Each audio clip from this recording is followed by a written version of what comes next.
is making moves toward working round the clock, 24/7, right up to Christmas Eve, to finish work on a health care reform bill. Senators first must finish debating and voting on a defense spending bill between now and Saturday morning, and then they'll get back to health care. Voting on health care is scheduled to begin at 1 a.m. Monday morning, and a final vote would likely be on Christmas Eve. Our senior congressional correspondent, Jonathan Karl, is joining us now.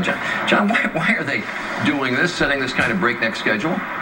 Well, Charlie, they're doing this because they believe that missing yet another health care deadline would be devastating. Going home for the Christmas break without passing a bill would allow opposition to grow even more to this bill. As one top Democrat told me, at this point, delay is a recipe for doing nothing. But that said, Charlie, even with all these late-night antics, they need 60 votes to pass a bill, and they're still not there yet. So if health care and these deadlines so important, why do they interrupt everything for a defense spending bill?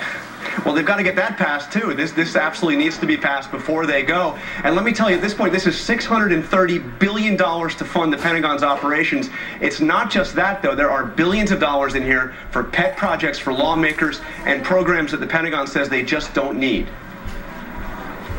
At about $250 million apiece, the C-17 is a big, expensive airplane, and the Pentagon says it has plenty of them. The Secretary believes we have enough lift as is. We don't need more C-17s. But that doesn't matter to Congress, which is about to force the Pentagon to buy another 10 C-17s. The cost, $2.5 billion.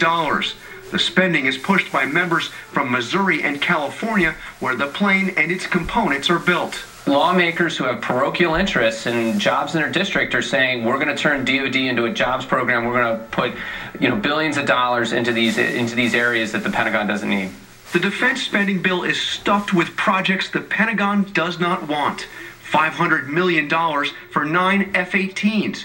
$465 million for an extra engine for the F-35 fighter jet.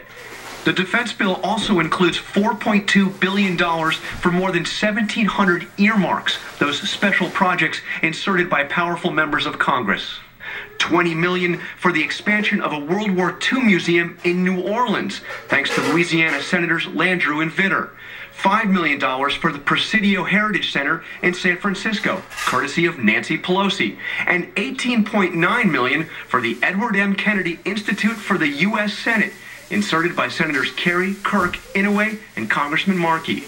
The president intends to sign the bill, telling Charles Gibson yesterday he really doesn't have any choice. I have to deal with 535 members of Congress of both parties who